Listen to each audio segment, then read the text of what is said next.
नमस्कार दोस्तों, स्वागत है आपका केपीएस मनी लर्न पर। दोस्तों आज के वीडियो में आप सीखेंगे एचडीएफसी बैंक यूपीआई रुपए क्रेडिट कार्ड के बारे में। इस क्रेडिट कार्ड को अप्लाई कैसे करते हैं, इसके क्या क्या बेनिफिट होते हैं और इसमें क्या चार्जेस होते हैं। तो ये सारी चीज़ें आप डिटेल में सीख जाएंगे।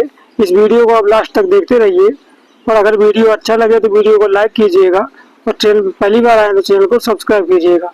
तो चलिए वीडियो स्टार्ट करते हैं। तो दोस्तों इसको अप्लाई और इसके फीचर क्या क्या हैं वो पहले समझते हैं। इसके फीचर क्या हैं, तो इसके फीचर जानने के लिए ये देखिए यहाँ पे आपको दिख रहा होगा फीचर। ये इसके जो फीचर हैं ये आपको यहाँ पे मैं आपको रीड करता हूँ, आप सुन लीजिएगा और समझ लीजिएगा। तो यहाँ पे लिखा हुआ है features. Enjoy UPI convenience with your credit card, 3% cashback point on grocery and more. मतलब आपको जो 3% कैशबैक पॉइंट मिलेंगे वो मिलेंगे ग्रोसरी ऑन, ठीक है, ग्रोसरी पे मिलेंगे और भी जो भी शॉपिंग करेंगे उस पर भी मिलेंगे। और 2% cashback point on utility bill payment, जैसे कि आप कोई भी बिल पेमेंट करते हैं उस पर आपको 2% का कैशबैक मिलेगा, जैसे कि इलेक्ट्रिसिटी बिल या फिर यूटिलिटी बिल जो भी होता है उसके अकॉर्डिंग आप अगर जिस पे भी करते हैं उस पर आपको 2% कैशबैक मिलने वाला है। और आपको बता दूं कि जैसा कि मान लीजिए अगर आप cashback point on all other categories, अगर कोई अदर कैटेगरी में आप करते हैं ऑनलाइन शॉपिंग तो उसमें आपको 1% कैशबैक पॉइंट मिलने वाले हैं। और you up to 50 days of interest free credit card, तो इसमें आपको इंटरेस्ट रेट जो आपका लगने वाला है वो 50 दिन तक नहीं लगेगा। 50 दिन तक का आपको इसमें टाइम मिल जाता है, तो 50 दिन तक आपसे कोई भी ये जो आपका होगा इंटरेस्ट फ्री रहेगा ये, ठीक है। उसके बाद जीरो फ्यूल सरचार्ज, इसमें आपको जब फ्यूल डलवाते हैं अपनी गाड़ी में तो उसमें आपसे कोई भी सरचार्ज नहीं लगेगा। इसकी अगर बात करें फीस की तो ये यहाँ पे आपको दिख रहा होगा फीस एंड चार्ज। तो फीस एंड चार्ज समझना बहुत ज़रूरी है। तो ये देखिए यहाँ पे लिखा है ज्वाइनिंग फीस INR, मतलब इंडियन रुपीज़ में जो इसकी ज्वाइनिंग फीस है वो है 99 प्लस टैक्स, मतलब 99 रुपये और टैक्स अलग से, ठीक है। और एनुअल फीस जो है वो भी INR में ही है, जो कि 99 प्लस टैक्स मतलब 99। तो ये आप समझ गए होंगे। अब उसके बाद बात करते हैं इसमें क्या क्या डॉक्यूमेंट चाहिए होगा, ठीक है।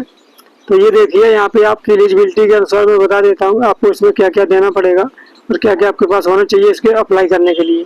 तो आपके पास आपकी जो एज होनी चाहिए वो मिनिमम 21 साल होनी चाहिए और मैक्सिमम जो ईयर्स होनी चाहिए आपकी वो होनी चाहिए 60 ईयर, और आप सैलरीड होने चाहिए।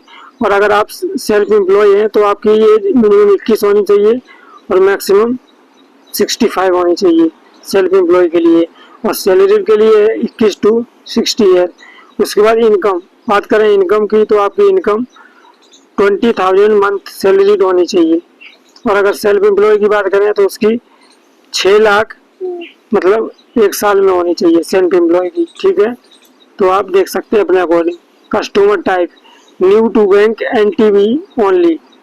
आप ध्यान रखना अगर आप इस क्रेडिट कार्ड को अप्लाई कर रहे हैं तो आपके पास HDFC बैंक का कोई भी क्रेडिट कार्ड नहीं होना चाहिए और ना ही आपके पास HDFC बैंक का कोई बैंक अकाउंट होना चाहिए, ठीक है, तब आप इसको अप्लाई कीजिएगा। उसके बाद इसमें लिखा हुआ है must have a regular A stable income, तो आपकी जो इनकम है वो रेगुलर होनी चाहिए, मतलब मंथली बेस आनी चाहिए, तभी आपको ये मिलने वाला है क्रेडिट कार्ड। उसके बाद मिनिमम सिविल स्कोर आपका मिनिमम 750 होना चाहिए। और बात करते हैं डॉक्यूमेंट की, तो अब इसमें आपको डॉक्यूमेंट क्या क्या देना पड़ेगा वो समझिएगा। आइडेंटिटी प्रूफ में आपको पैन कार्ड देना पड़ेगा, आधार कार्ड देना पड़ेगा। उसके बाद एड्रेस प्रूफ में आपको any one, electricity bill, telephone bill, Aadhaar card, passport, rental agreement, इसमें से कुछ भी आप दे दीजिएगा। इनकम प्रूफ में आपको last 6 month bank statement, last 3 month salary slip, employment letter, ये आपके पास इनकम प्रूफ में होना चाहिए। तो डॉक्यूमेंट में आपने समझ लिया, एड्रेस प्रूफ में समझ लिया, इनकम प्रूफ में समझ लिया, सिविल स्कोर समझ लिया और ये आपकी एज वगैरह और सैलरी वगैरह ये सब समझ लिया आपने। तो मैं आशा करता हूँ कि आपने ये सारी चीज़ें डिटेल में समझ ली होंगी। अब मैं आपसे ये बताता हूँ कि इसको अप्लाई किस प्रकार से किया जाता है। तो इसका जो लिंक होगा वो आपको वीडियो के डिस्क्रिप्शन बॉक्स और फर्स्ट कमेंट बॉक्स में पिन कर दिया हूँ, वहाँ से आप अप्लाई कर सकते हैं। और कोई भी आपको अगर दिक्कत या परेशानी आती है प्रोसेस करने में, तो आप मुझे कॉल भी या फिर मैसेज कर सकते हैं। ओके, तो अब मैं आपको दिखाता हूँ इसमें अप्लाई करने का प्रोसेस क्या होता है। तो देखिए, इसका स्टेप बाय स्टेप प्रोसेस समझते हैं अप्लाई करने का। तो इसका जो लिंक है वो आपको वीडियो के डिस्क्रिप्शन बॉक्स और फर्स्ट कमेंट बॉक्स में पिन कर दिया हूँ, वहाँ से अप्लाई कर सकते हैं। और अगर कोई परेशानी या दिक्कत आए तो आप मुझे व्हाट्सएप पे मैसेज कर सकते हैं। The customer click the link and inter mobile number and pan. तो आपको जो लिंक दिया है उस पर आप क्लिक करेंगे, उसके बाद आपको मोबाइल नंबर डालना है, उसके बाद पैन कार्ड डिटेल डालनी है, उसके बाद the customer fill in employment detail address and other requirement information. तो जो जो आपको इन्फॉर्मेशन उसमें फिल करने का ऑप्शन होगा उसको आप फिल कीजिएगा।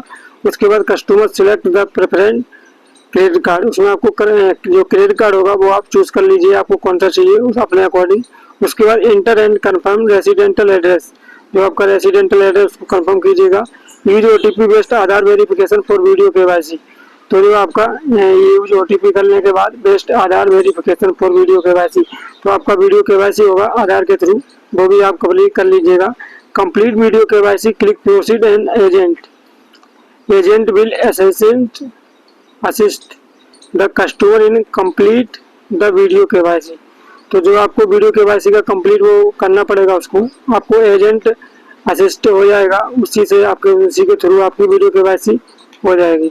उसके बाद video KYC important point for video KYC, ensure a quiet space, keep PAN card pen and blank paper. आपको ये चीज़ें अपने साथ रखनी पड़ेंगी जब आपकी वीडियो केवाईसी होने वाली होगी। तो ensure a quiet space, keep PAN card pen and blank paper, अपना पैन कार्ड अपने साथ रखिएगा और ब्लैंक पेपर रेडी रखिएगा अपने साथ एक। उसके बाद भी ready to answer security question. तो आपको सिक्योरिटी क्वेश्चन के लिए कुछ आंसर पूछेंगे, अपना पिन कोड बता दीजिएगा जो भी पैन कार्ड में डला हुआ है वो। उसके बाद मदर्स नाम बता दीजिएगा। उसके बाद डेट ऑफ बर्थ बता दीजिएगा। उसके बाद make sure customer remember all detail increase during the journey, card activation and transaction. तो जैसे ही आपको कार्ड मिल जाएगा, आप अपने कार्ड का 100 रुपये का मिनिमम ट्रांजेक्शन जरूर कीजिएगा, जिससे कि आपका जो क्रेडिट कार्ड होगा वो कम्प्लीटली रेडी हो जाए और आप एक्टिव हो जाए। ठीक है, तो इसी प्रकार से आपको ये सारा प्रोसेस मैं आपको बता दिया हूँ। तो अगर आपको कोई भी इसमें डाउट या क्लियर है, आपका कुछ इन्फॉर्मेशन, आपको सवाल है, तो आप मुझे पूछ सकते हैं, मैसेज बता सकते हैं कमेंट में, और मैं आपकी हेल्प जरूर करूँगा और आपके हर मैसेज का जवाब जरूर दूँगा।